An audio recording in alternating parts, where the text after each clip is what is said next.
네, 사랑하는 성도님들, 오늘 본문은 여호수아하고 그리고 이스라엘 백성들이 아이성에서 두 번째로 싸우는 장면을 기록하고 있습니다. 우리가 지난 7장에서 묵상할 때 아간의 죄로 인해서 이스라엘이 아이성에서 패한 그 전쟁에서 패한 모습을 보았습니다. 여리고보다 훨씬 작은 성이었습니다. 하지만 패했습니다. 그들의 죄는 하나님의 거룩하심을 어겼고 훼손했고, 그리고 그 결과로 이스라엘은 고통을 당하고 좌절을 경험해야 했습니다.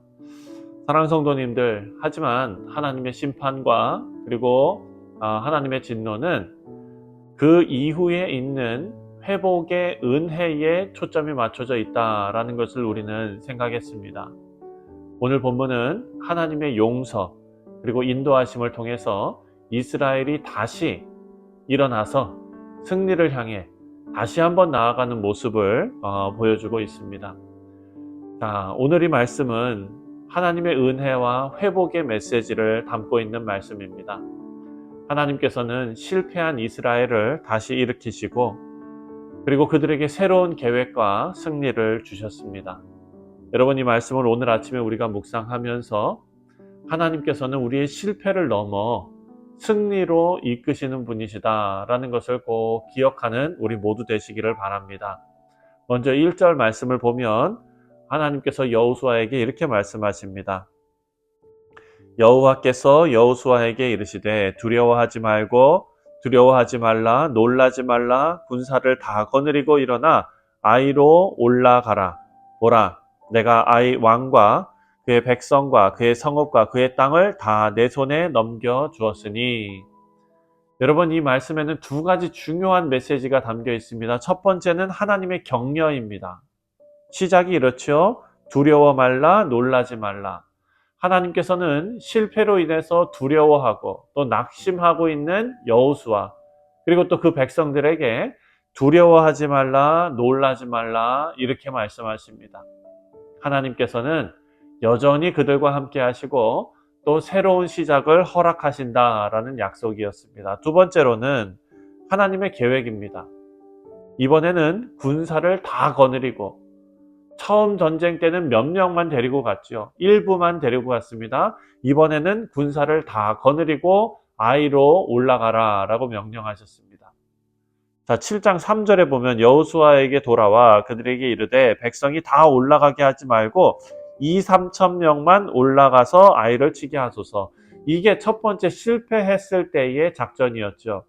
하지만 하나님께서는 이제 모든 병력을 동원해라 라는 구체적인 명령을 주십니다. 또 하나님께서는 전리품과 가축을 이스라엘이 다 갖도록 취하도록 허락을 하십니다. 2절입니다. 너는 여리고와 그 왕에게 행한 것 같이 아이와 그 왕에게 행하되 오직 거기서 탈취할 물건과 가축은 스스로 가지라. 너희 아이성 뒤에 복병을 둘지니라 하시니. 자, 이것은 하나님께서 이스라엘에게 주시는 군사적인 전략, 그것이 다가 아닙니다. 여기서 중요한 것은 하나님의 방법에 따른 명령입니다. 하나님께서는 실패의 원인을 교정하시고 새로운 승리의 계획을 주셨습니다. 여러분, 우리가 하나님 앞에 감사하고 기뻐해야 할 것은 우리 삶에서도 우리가 실패하고 좌절하고 넘어집니다. 하지만 그 후에 다시 일어서기 위해서는 하나님의 계획과 인도하심이 필요한데, 하나님께서는 그것을 이미 우리에게 주셨다라는 것입니다. 자, 계속해서 하나님은 여호수아에게 구체적인 전략을 주시는데 4절입니다. 4절에 그들에게 명령하여 이르되 너희는 성읍 뒤로 가서 성읍을 향하여 매복하되 그 성읍에서 너무 멀리 하지 말고 다 스스로 준비하라. 여호수아는 하나님의 명령을 따라서 군사들을 배치합니다. 약 3만 명의 군사를 뽑아서 밤에 성 뒤에 매복시키고, 그리고 여호수아와 다른 병력들은 성 앞에 진을 칩니다. 여러분, 이 전략은 아이성 사람들을 유인해서 성을 비우게 하고 매복한 군대가 성을 점령하도록 하는 거죠. 하나님의 지혜가 이스라엘 백성들에게 의해서 실행되고 있는 것입니다. 하나님께서는 이스라엘에게 군사적인 승리뿐만 아니라 전적으로 하나님의 지시, 하나님의 계획에 의한 승리를 주시기를 원하시는 것입니다. 우리가 하나님의 뜻에 철저히 순종하며 나아갈 때 우리 삶에서도 하나님의 승리가 경험될 수 있음을 믿습니다. 여호수아하고 그리고 이스라엘 백성들은 하나님 명령에 따라서 세심하게 준비를 하고 하나님 말씀에 철저히 순종합니다. 이제 실패를 넘어서 다시 승리를 준비하는 과정에서 우리는 하나님의 말씀과 계획에 귀를 기울여야 될 줄 믿습니다. 계속해서 10절부터 17절까지의 말씀을 보면 여호수아는 이제 다음날 아침에 이스라엘 백성들과 함께 움직이면서 전투를 준비합니다. 여호수아와 이스라엘 백성이 하나님께 받은 전략을 철저하게 실행하는 모습입니다. 자, 14절 말씀을 보면은요. 아이 왕이 이를 보고 그 성읍 백성과 함께 일찍이 일어나 급히 나아가 아라바 앞에 이르러 정한 때에 이스라엘과 싸우려 하나 성읍 뒤에 복병이 있는 줄은 알지 못하였더라. 여호수아와 온 이스라엘이 그들 앞에서 거짓으로 패한 척 광야길로 도망하며 그 성읍에 있는 모든 백성이 그를 추격하려고 모여 여호수아를 추격하며 유인함을 받아 아이 성읍을 멀리 떠나니 아이와 베델에 이스라엘을 따라가지 아니한 자가 하나도 없으며 성문을 열어놓고 이스라엘을 추격하였더라. 자, 이스라엘은 아이 사람들을 유인해서 성을 비우게 했고 매복한 군사들이 그 틈을 타서 성을 점령하게 되었습니다. 자, 이것은 전략이 참 좋았다. 이런 것을 넘어서 하나님의 인도하심과 지혜를 따라했더니 그 모든 것이 이루어졌다라는 사건입니다. 특히 이 장면은 하나님의 명령에 따른 철저한 순종이 중요한 것이지 하나님께서 정말 좋은 전략을 짜셨다. 이것에 초점을 맞출 것이 아닙니다.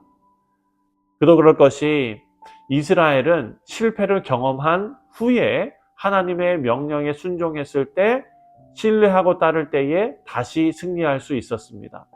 사랑하는 성도님들, 여호수아 8장 1절부터 17절 이 본문 말씀은 실패 후에 다시 주어지는 하나님의 은혜와 승리를 보여주고 있는 것입니다.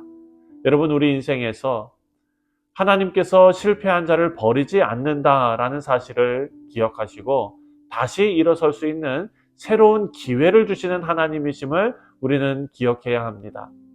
또 하나님의 계획과 말씀에 철저하게 순종할 때 실패를 넘어서는 승리를 경험할 수 있음도 우리 마음에 간직해야 될 것입니다. 또 마지막으로 우리의 승리는 우리 노력이 아니라 우리 지혜가 아니라 하나님의 인도하심과 은혜로 이루어진다라는 사실도 본문 말씀을 통해 우리가 깨달을 수 있는 영적인 교훈입니다.